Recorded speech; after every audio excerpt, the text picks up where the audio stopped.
और ऐसे लोगों के खिलाफ कार्रवाई होनी चाहिए।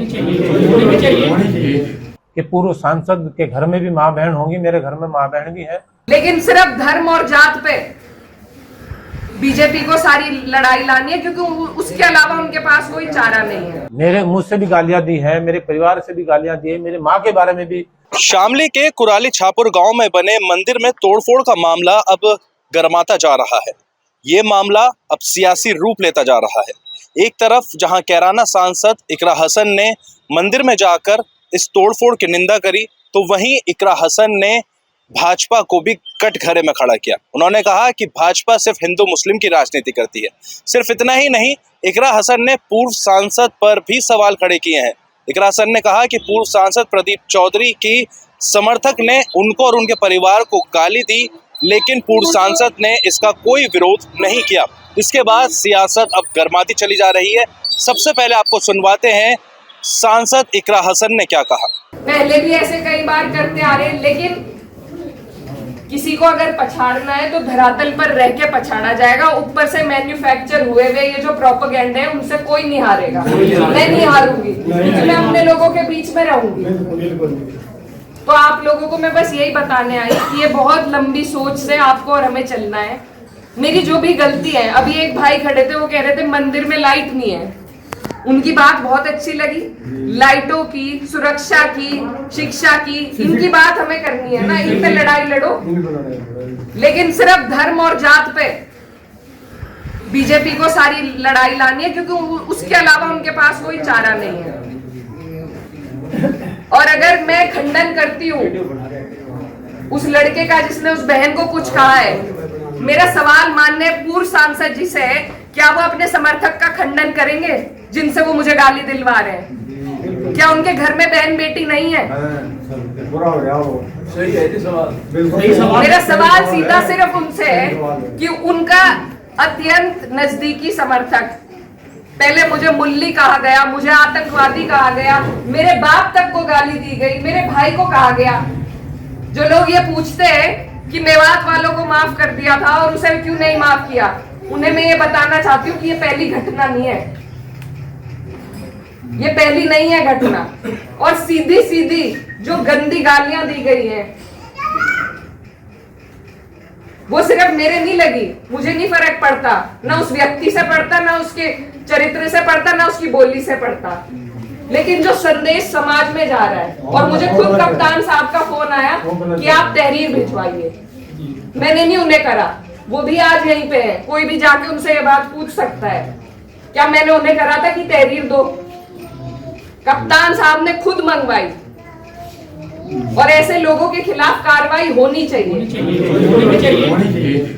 एक तरफ तो ये सरकार हमारी बहनों को एसडीएम की कुर्सी पर एक एक दिन के लिए बैठा रही है, जब उन कुर्सियों की शोभा ही नहीं रहेगी, कोई गरिमा नहीं रहेगी, तो क्या फायदा है वहां बिठा के, जब उन्हें कोई भी गाली दे देगा।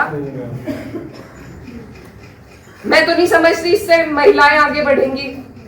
ये मेरा अकेली का विषय नहीं है, ये इस इलाके की हर उस महिला का विषय है जो लड़की पढ़ लिख कर एक कदम बाहर रख रही है। अगर इसी तरह के गुंडे मवाली बाइकों पे घूम घूम के उन्हें गालियां देंगे, जब माँ की जनप्रतिनिधि को दे रहे हैं, तो कल को क्या गारंटी है मेरी बहनों को नहीं देंगे? तो ये जो प्रथा चलाई जा रही है, इसे रोकना पड़ेगा, इसे तोड़ना पड़ेगा। हम अपनी एकजुटता से ही जवाब दे सकते हैं, और मुझे बस आपके आशीर्वाद की जरूरत है। और मेरा सवाल बस आप लोगों से है कि ऐसे लोगों को महापुरुष की उपाधि ना दे, ऐसे लोगों को बढ़ावा ना दे, इससे हमारा समाज टूट रहा है। हमें जरूरत है अपने समाज की तरक्की की बात करें, उन चीजों की जिनकी हमें जरूरत है। ऐसे लोगों को बढ़ावा देके इनकी ही राजनीति आगे बढ़ती है, इनकी रोटियां सिकती हैं, और कोई इनकी बात नहीं है, वजह नहीं है। तो मैं आप सबसे बस यही आग्रह करती हूँ कि मैं आपके बीच में हूँ।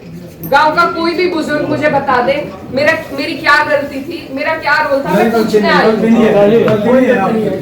कैराना सांसद इकरा हसन के बयान के बाद पूर्व सांसद प्रदीप चौधरी का बयान भी सामने आया है। प्रदीप चौधरी ने प्रेस कॉन्फ्रेंस करते हुए इकरा हसन द्वारा लगाए गए आरोपों पर सवाल खड़े किए हैं। उन्होंने कहा कि पहले इकरा हसन अपने आचरण को देखे, उसके बाद वो दूसरे के ऊपर आरोप लगाए। ऐसे तमाम मुद्दों को प्रदीप चौधरी ने उठाया, जिसके बाद अब सियासत गर्मा गई है और बयानबाजी का दौर शुरू हो गया है। लेकिन इस प्रकरण को लेकर के छापुर के अंदर मंदिर का प्रकरण हुआ, उस प्रकरण को लेकर के मैं खुद एसएसपी के पास गया और जाकर के इस प्रकरण को लेकर के गंभीरता से लेने की बात मैंने पुलिस के सामने रखी और उन्होंने इस प्रकरण में जो भी कार्रवाई हो सकती थी वो की भी है और अन्य तरीके से भी जांच कराने की बात हमने कप्तान को कही है और वो जांच करा भी रहे हैं। साथ ही साथ उसी प्रकरण को लेकर के जिस प्रकार से मेरे से उसको जोड़ा गया और मेरे परिवार से जोड़ा गया, मेरे ऊपर इस प्रकार के आरोप लगाने की बात की गई है कि प्रदीप के समर्थक इस प्रकार की भाषा का प्रयोग करने का काम कर रहे हैं। मैंने कभी भी इस प्रकार की भाषा का प्रयोग करने वाले व्यक्ति को कभी सहयोग नहीं किया। इतना ही कहना चाहता हूं कि जिस प्रकार से मेरे बारे में ऐसी भाषा का प्रयोग किया गया कि पूर्व सांसद के घर में भी मां बहन होंगी, मेरे घर में मां बहन भी है। राजनीतिक जीवन है, राजनीतिक जीवन में हमने भी आरोप प्रत्यारोप का सिलसिला झेला है। मुझसे भी लोगों ने गालियां दी हैं, मुझसे भी लोगों ने क्रिटिसाइज करने की बातें की हैं, मेरे ऊपर भी तरह तरह की बातें की हैं, मुझसे भी गालियां दी हैं, मेरे परिवार से भी गालियां दी है, मेरी माँ के बारे में भी अनावश्यक बातें कही गई हैं। लेकिन हम लोगों ने कभी भी हताशा का परिचय नहीं दिया, हम लोगों ने कभी निराशा का परिचय नहीं दिया। ये सार्वजनिक जीवन है, राजनीतिक जीवन में तरह तरह की बातें चलती रहती हैं, लेकिन भावनात्मक तरीके से इस प्रकार का बातें कर करके ये सस्ती लोकप्रियता हासिल करने की बात की जा रही है। अगर आप ये वीडियो YouTube पर देख रहे हैं तो हमारे चैनल को सब्सक्राइब कर बेल आइकन दबाएं और Facebook पर देख रहे हैं तो हमारे पेज को लाइक करें।